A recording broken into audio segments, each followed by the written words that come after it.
Welcome everybody. Thank you for joining us here on the Infinite Prosperity Podcast.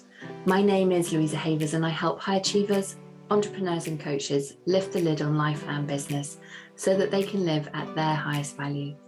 Each episode we will bring you our favourite founders, CEOs and guest experts to share with you their insights and strategies to expand your wealth consciousness, your spiritual leadership and aligned business strategies.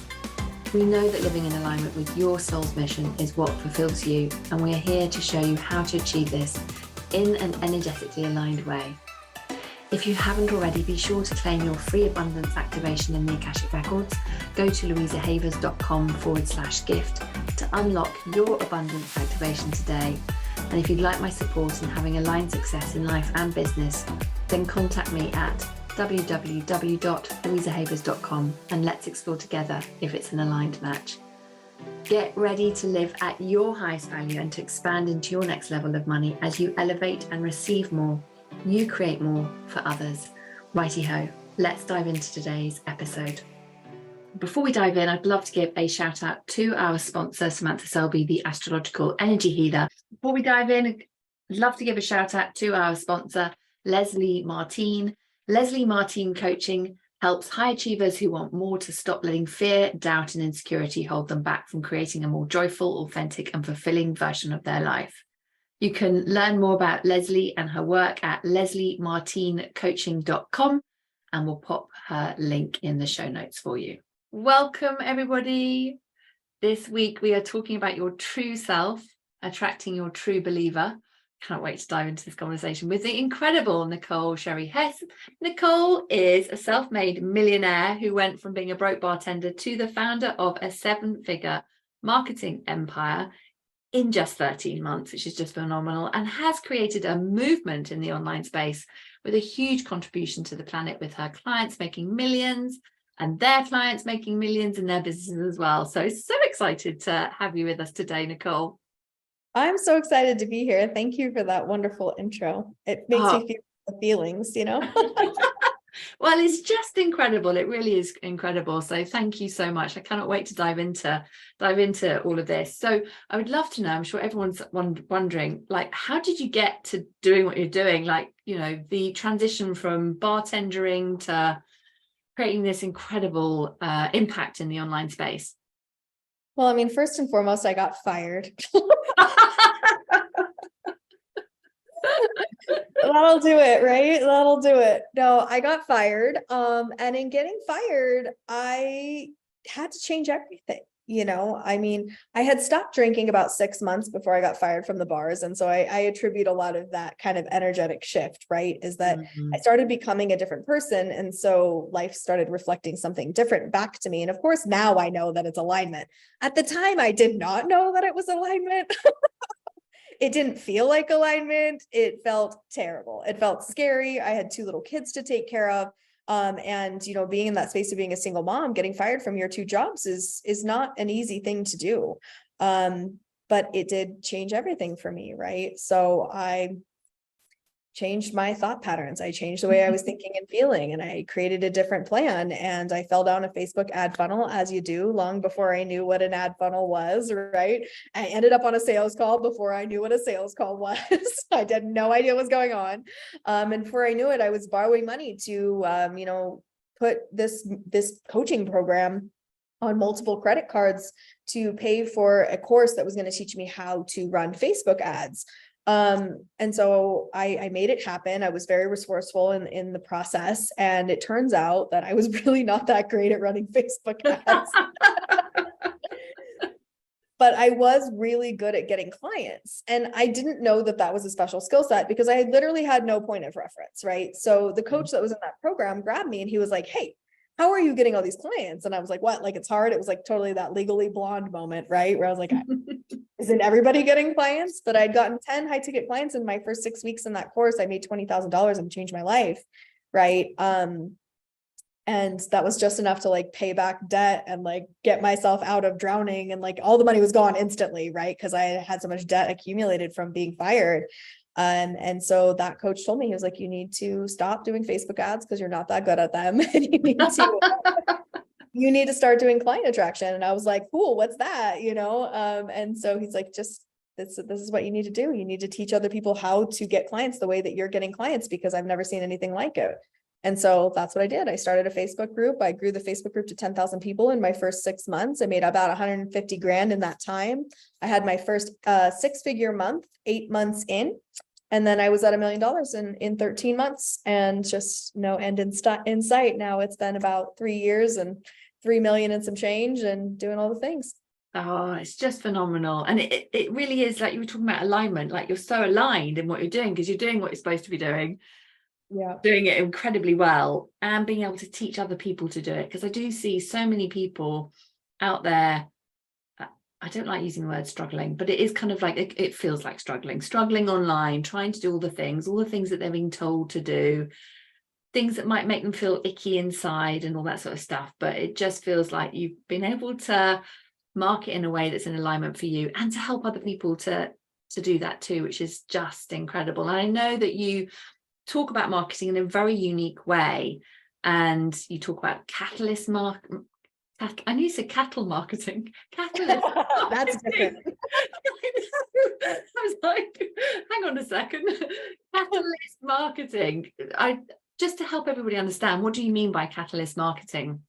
So catalyst marketing is a phrase that I have coined in response to what I was being taught by the coaches in like guru land. I didn't know what I was doing in the beginning. I bought from the people that I saw Facebook ads from, right? And so I ended up in a lot of bro marketer land. And so the bro marketers have a very specific way of selling. And I mean, quite honestly, it's pretty across both genders and all the things. Is this pain point marketing, right? And they tell you like, hey, figure out what people are struggling with, poke them in the pain points, get them into a space of like, they have to buy, because if they don't, they're gonna like fail or die or feel terrible about themselves.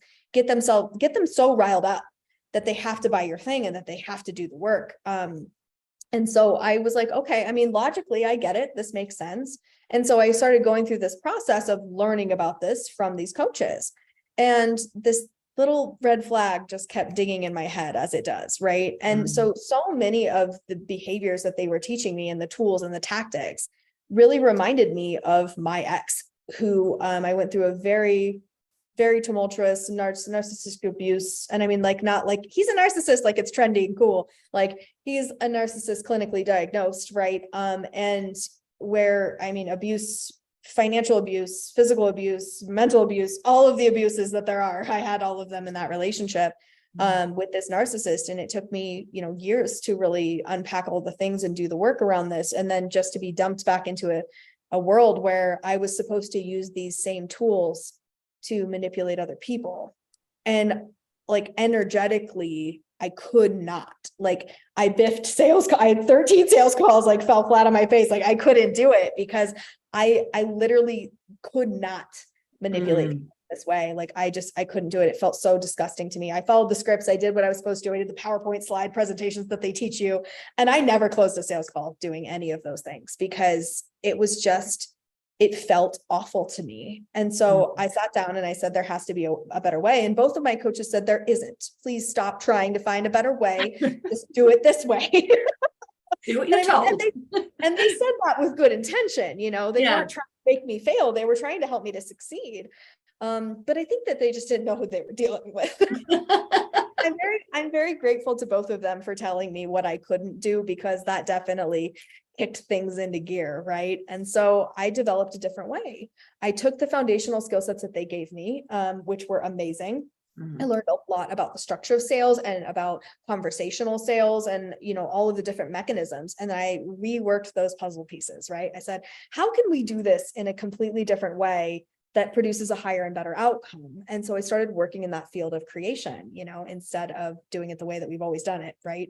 Is that how could we create something bigger and better and better, which is exactly what I would do in bartender land when I was a bar consultant. Very, very often I had people telling me that this is the way it has to go. And I was like, that is just not true. There's a better way. So I was already in a space of that creative energy. And so when I created Catalyst Marketing, that's when everything turned the corner for me. I mean, that's when I started closing high ticket clients. I closed my first 10K pay in full client that was the first sales call I ever closed. It was a 10K pay in full, and it was 20 minutes long. right? Oh, brilliant. When I was using all the sales scripts and stuff, I couldn't close people for like $14.97, you know? But once I started using Catalyst marketing, which is really speaking to people in a different way, using a different kind of energetic behind it, but also in a different position. Okay, is like people go through a natural progression when they are going to buy something. And I mean, this is the same if you're buying a $10,000 coaching program or if you're buying a lawnmower. It's exactly the same thing. Okay, is that you have some pain points, right? Your lawn looks terrible and your neighbors are complaining and the HOA is after you. So you have some pain points that are occurring, but you let that pain sit for quite some time. We all do this, right? We know that something needs to change, but we sit in that.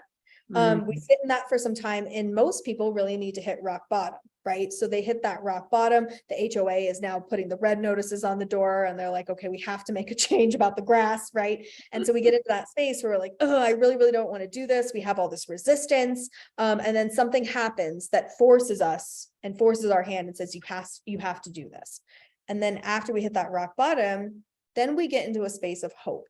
Right. And now, I mean, that sounds a little absurd when we're talking about grass growing, but when we're talking about a coaching program, right, is like people have been trying cold outreach over and over and over again. They've sent the DMs, they've done what their coaches said, they've done the sales scripts the way that I did, and it just wasn't working. And you're crying on the shower floor, begging something to change. Right. And then this little fairy of hope comes in and is like, you know what? I know that there's a better way. Just like I had that moment for myself. I knew that there was a better way. And so that hope came into me, right?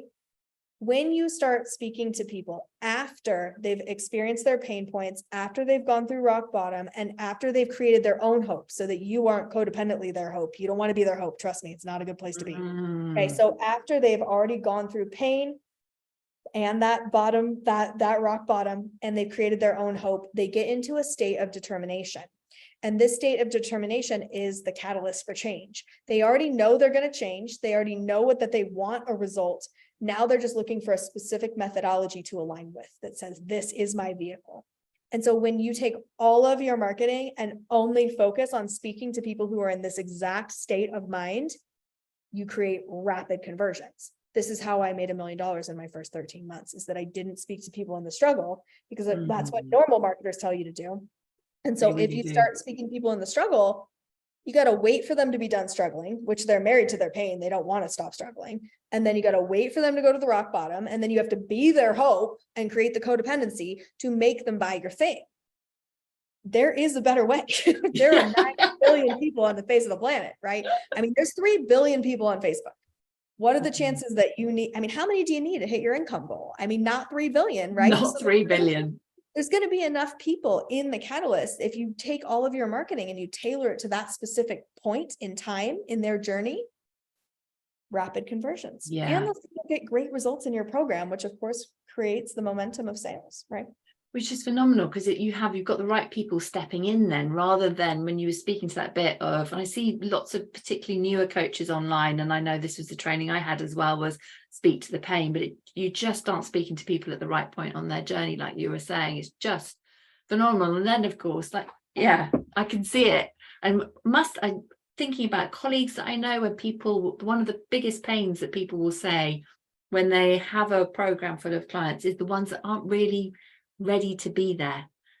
They want to be there, but they might not actually be ready to be there. Whereas what you're saying, what I'm hearing, is that actually when you get the marketing right and speak to people at that specific moment, they're going to be right for your program. The results are going to go through the roof, which is just a win-win for everybody, isn't it? For your client, for you, for your fulfillment in life, and all the things.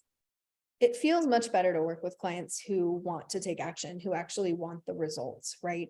And I feel like for the first, I don't know, maybe $1.5 million that I did, I really got to be in that space. And so of course I was working with people who were really ready, who really wanted to take action. So I had amazing testimonials. I mean, my client attraction program has thousands of testimonials, because people were coming in at that space, ready to take action, ready to do the work, ready to listen, ready to be in the beginner mindset. And so they were doing the work, getting the result, and then it was happening.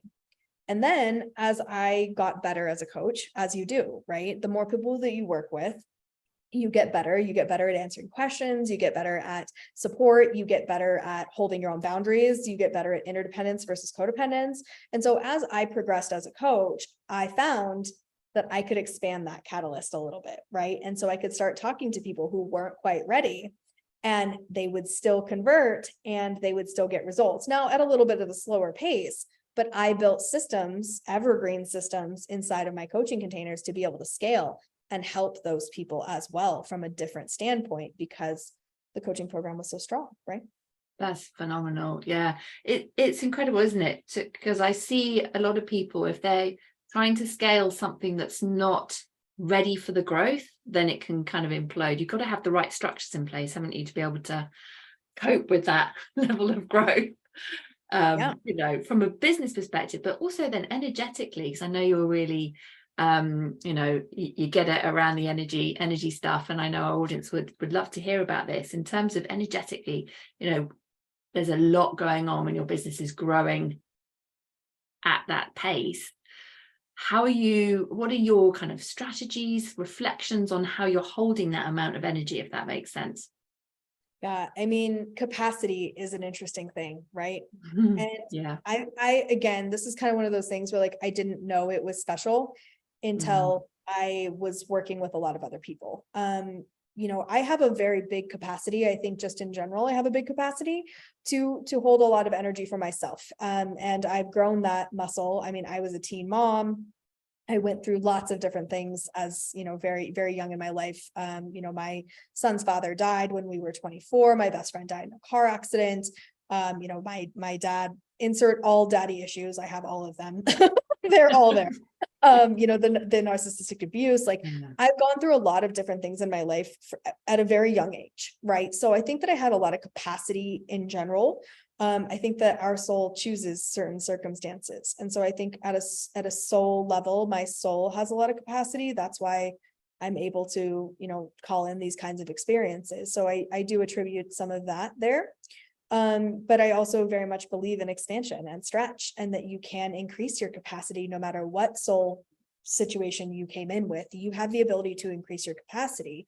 And this, of course, is reflected in money and clients, is that if you have a very, very small capacity, then you will only be able to attract clients who basically do what they're told. Do what they told and don't pay you very much for it, right? But as you increase that energetic capacity, and really this is about neutrality, right? Is being in a space of understanding that every set of circumstances serves in one way and limits another. Every belief serves in one way and limits in another. And so if you truly want to increase your capacity, it's about getting into the frequency of neutrality, which ironically enough is the frequency of money. Money is inherently neutral. Is that money in the hands of good people does good things, money in the hands of not good people does not good things, right? Money is just the vehicle. It is inherently neutral. And so when you can create neutrality inside of you, you are increasing that capacity. And so in the beginning, clients are real distressing, right? They're super scary because they're unstable and they don't do what they're told and they don't get results and they complain and they have all of these things and they have their struggle and their stress, and they put that on you in the beginning because you don't know how to hold your boundaries. And so if you are toppled by this kind of behavior, then of course you're naturally just going to repel clients, because your subconscious is like, no, thank you. This is not fun. We don't want clients, right? But if you can neutralize and you can see that every client serves in one way and limits in another, then you stop trying to attract soul aligned clients, which is just insane. Okay. If you're trying to attract dream clients, soul aligned clients, whatever you're using, please stop saying that. Okay.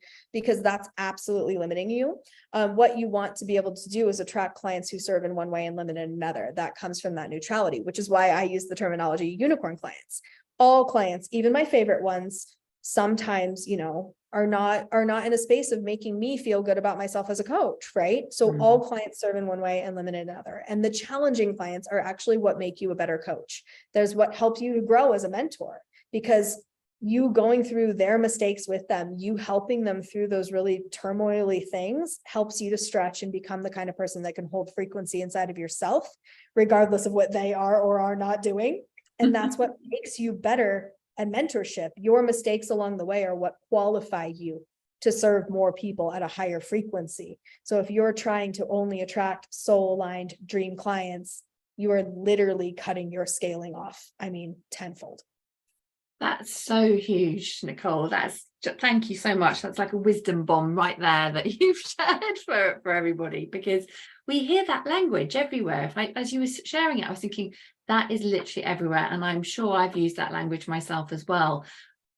Not meaning that the client has to be perfect, because you're absolutely right in the sense so the language is wrong to use that, because you're absolutely right.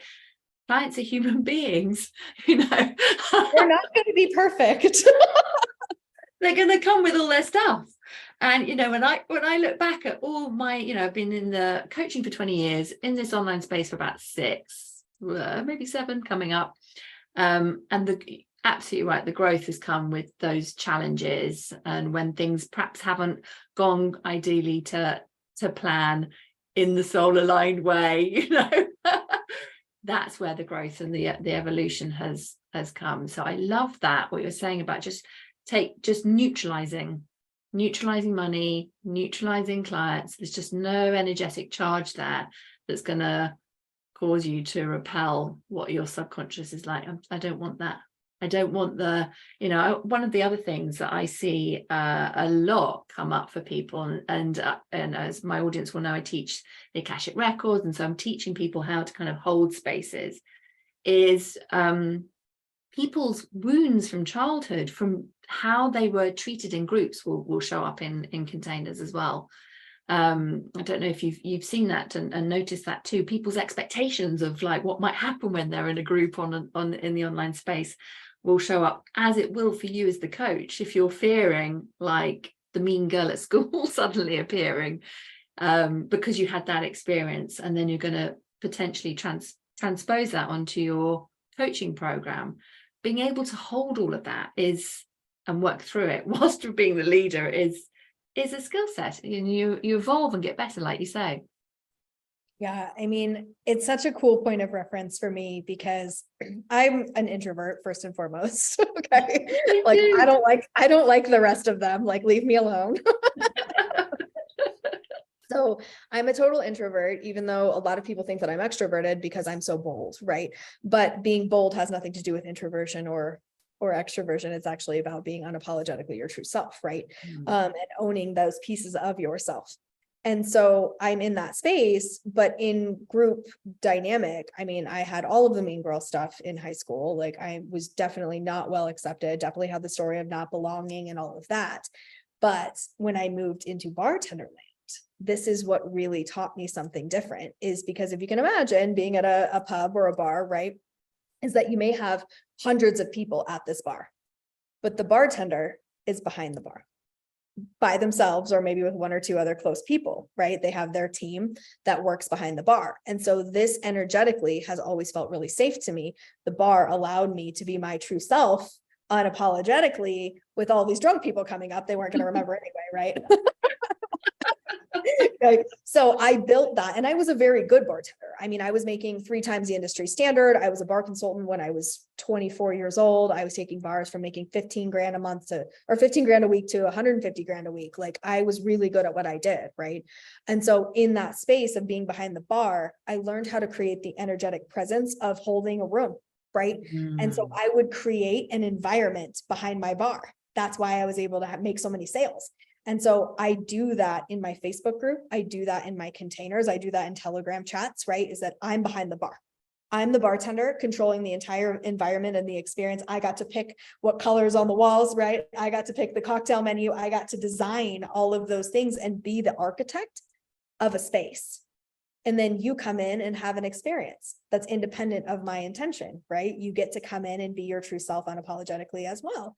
And so you get to have that feeling. And so really the group dynamic for me plays out in this space is that I'm very comfortable around 100 people, because I can serve 100 people behind a bar very easily. 100 people is about my sweet spot.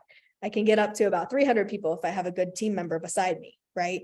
So it's knowing that carried forward. And ironically enough, most of my programs, most of my offers carry about 100 people.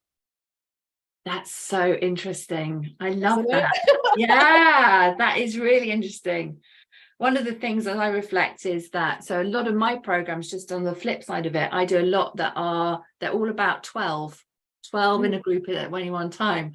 And one of the things I notice is just as popped into mind. I'm just going to share this because I think it's really helpful for people noticing, like, what is your ideal group size? Is that when I look back and see, is that about 12 is the level that I love working with, because it's very intimate and all that kind of stuff. I do a lot of, deep dive stuff, so it's kind of feels like that's a good amount.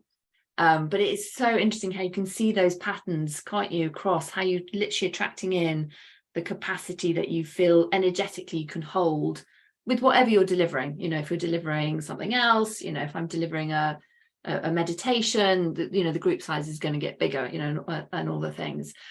One of the things you mentioned, which I really wanted to just pick up on, because I just think you are brilliant at it, is this piece where you talked about people having an experience.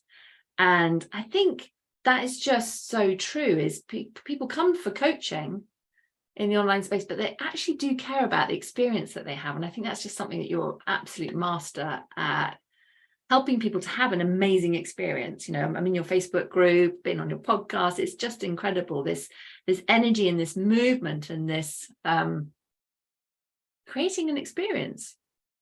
This is actually something that I carry forward from bartender land as well, right? I realized very early as a bartender, when I was like 21 years old, I had a great mentor, right? I had a great older guy mentor bartender that helped me with a lot of these things to understand hospitality from a different element. And he told me, he said, Nicole, like, they can go to the store and get Jack and Coke, right? Like, it's way cheaper. Like, it's $7 for a Jack and Coke over the bar. But like, if you buy one at home and drink it, it's like 30 cents. Yeah. Like, they're not coming here for alcohol. They're coming here to feel a feeling. So he trained me, and I got to work very closely with him for a couple of years, right? He trained me, and we would have somebody walk into the bar, and we worked at a very high-end steakhouse, right? And so he would whisper in my ear, and he would ask me, he says, how do you think this girl wants to feel today? How do you think that guy wants to feel today? Right?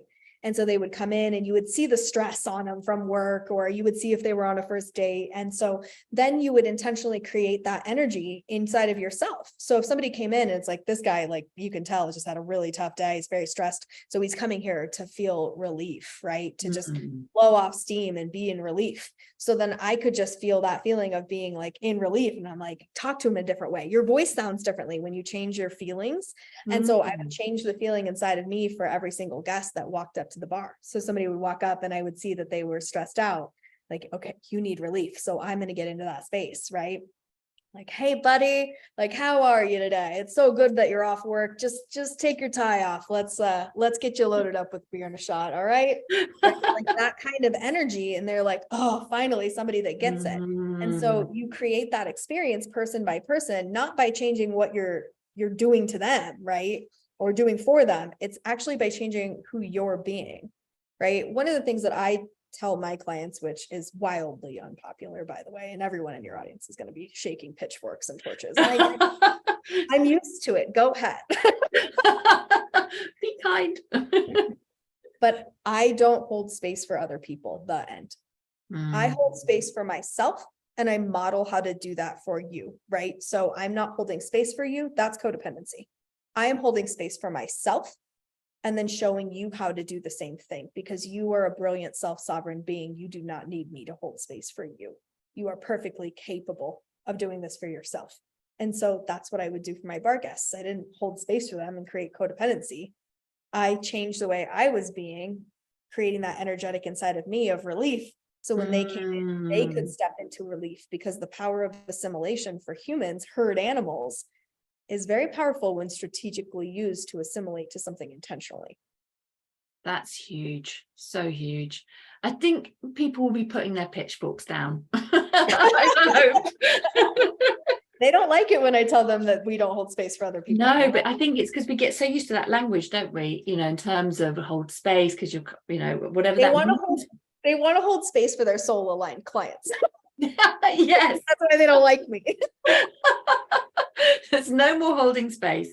But as you were saying that, I was thinking about, it's like, actually, if you were holding space at the bar and that creates codependency, you're going to create a bunch of alcoholics, which is not what you want. You want people coming in and having fun and, being heard, etc. And then being able to go off and, do life again without codependency kicking in. That's so huge. I think that's just a massive perception shift for people to really think about how they're showing up and leading themselves within their communities so that they can hold their own energy bigger and better to enable their businesses to grow, and for people to lead themselves within their communities as well. Yeah, I mean, I have thousands of clients at this point. If I was pretending that I was holding space for them, I would be, well, first of all, I would be lying, right? Like that's just not true. Like, I mean, I've served in the last 3 years, I've served over 2,500 clients. Like, you know, there's no way. You can't hold space hold for space that for many. that. And you don't hold space for other people. I hold space for Mm-mm. myself, and I show other people how to hold space for themselves, you know, really focused on that self-sovereignty.